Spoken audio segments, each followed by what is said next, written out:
Hai, salam kenal semuanya. Selamat datang di program Naratif yang merupakan program baru dari On Point Media.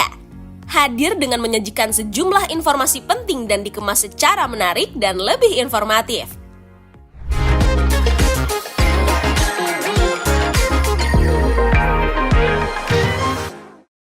Di episode pertama ini, Naratif akan mengupas fakta-fakta menarik terkait pembangunan pos lintas batas negara atau yang kini lebih dikenal dengan sebutan PLBN di era pemerintahan Presiden Joko Widodo. Yuk simak fakta-fakta unik dan sajian informasi yang kami kumpulkan. Pembangunan pos lintas batas negara di era Presiden Joko Widodo merupakan langkah strategis dalam memperkuat kedaulatan negara sekaligus meningkatkan kesejahteraan masyarakat di wilayah perbatasan. Dengan pendekatan yang komprehensif, PLBN tidak hanya menjadi simbol kedaulatan negara, tetapi juga pusat pertumbuhan ekonomi lokal, peningkatan keamanan, serta penguatan identitas nasional.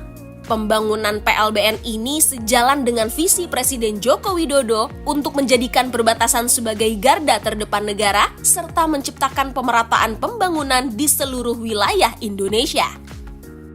PLBN pertama yang kita bahas yakni PLBN Sota di wilayah Merauke, Papua. PLBN Sota merupakan salah satu pos lintas batas yang paling timur di Indonesia. Berlokasi di Kabupaten Merauke, Papua, pos ini berbatasan langsung dengan Papua Nugini, menjadikannya gerbang strategis bagi Indonesia di kawasan timur. PLBN Sota diresmikan langsung oleh Presiden Joko Widodo pada tahun 2020 sebagai bagian dari komitmen pemerintah untuk membangun perbatasan yang lebih baik. Nice. Pos ini menjadi salah satu simbol kedaulatan negara di wilayah timur Indonesia. Desain PLBN Sota terinspirasi oleh budaya dan kekayaan alam lokal Papua. Bangunannya megah dengan ornamen khas Papua, menunjukkan keberagaman budaya Indonesia sekaligus memperkuat identitas nasional di wilayah perbatasan. PLBN Sota dilengkapi dengan fasilitas modern seperti gedung imigrasi, bea cukai, pos kesehatan, dan sarana pemantauan keamanan. Fasilitas-fasilitas ini membuat perlintasan antar negara lebih aman, efisien, dan sesuai standar internasional. PLBN kedua yang menjadi perhatian publik di era Presiden Jokowi yakni PLBN Nangabadao. PLBN Nangabadao berlokasi di Kecamatan Badau, Kabupaten Kapuas Hulu, Kalimantan Barat, dan menjadi pintu perlintasan resmi antara Indonesia dan Malaysia, khususnya dengan wilayah Sarawak. PLBN ini sangat penting untuk menjaga hubungan antar negara di kawasan perbatasan Kalimantan. PLBN Nangabadao direvitalisasi dan diresmikan oleh Presiden Joko Widodo pada tahun 2017. Sebelumnya, pos ini hanya berupa bangunan sederhana, namun kini telah berubah menjadi gerbang perbatasan yang modern dan megah. PLBN Nangabadao dibangun dengan desain arsitektur yang modern, namun tetap mengedepankan unsur budaya lokal. Ornamen khas Dayak menghiasi bangunan, mencerminkan kekayaan budaya masyarakat setempat, serta memperkuat identitas Indonesia di perbatasan. Sebagai bagian dari revitalisasi PLBN, pemerintah juga membangun infrastruktur jalan yang lebih baik menuju dan dari PLBN Nangabadao. Pembangunan jalan ini tidak hanya mempermudah akses ke Malaysia, tetapi juga membuka konektivitas antara wilayah pedalaman Kalimantan dan pusat-pusat ekonomi. PLBN selanjutnya yakni PLBN Sko yang terletak di distrik Muara Tami, Jayapura, dan berbatasan langsung dengan Wutung, Papua Nugini.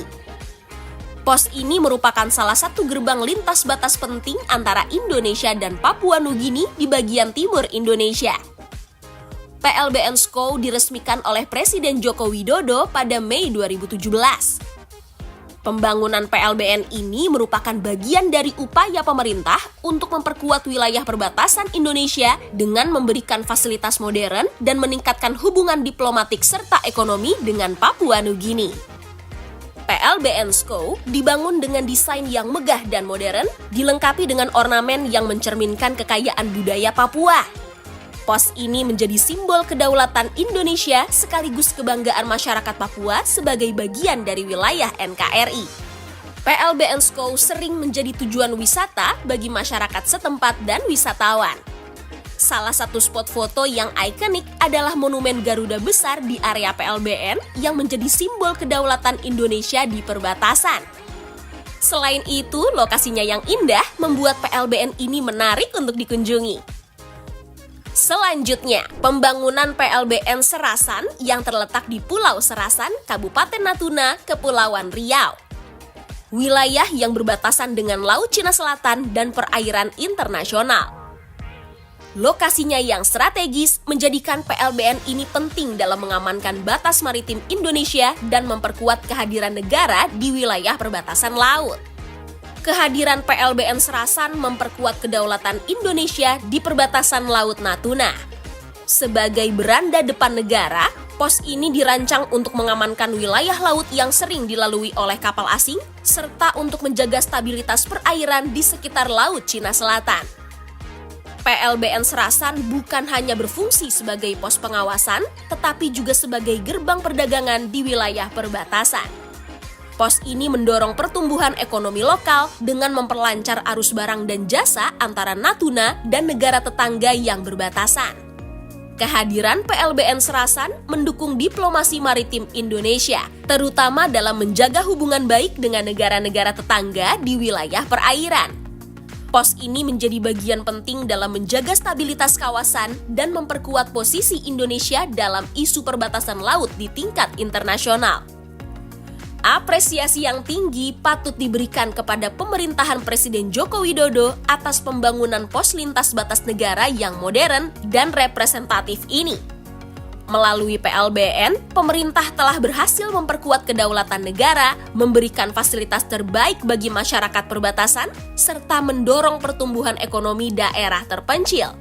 Upaya ini tidak hanya mengangkat citra Indonesia di mata dunia, tetapi juga menunjukkan komitmen nyata untuk menjadikan perbatasan sebagai beranda depan negara yang berfungsi strategis, baik dari sisi keamanan maupun kesejahteraan rakyat.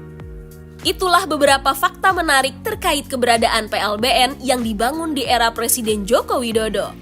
Masih terdapat PLBN lain yang juga memiliki keunikan dan karakteristik berbeda, namun memiliki tujuan yang sama untuk menjaga kedaulatan NKRI. Sampai jumpa di episode naratif selanjutnya dengan menghadirkan fakta-fakta menarik yang sayang untuk dilewatkan. Sampai jumpa di episode naratif selanjutnya dengan menghadirkan fakta-fakta menarik yang sayang untuk dilewatkan.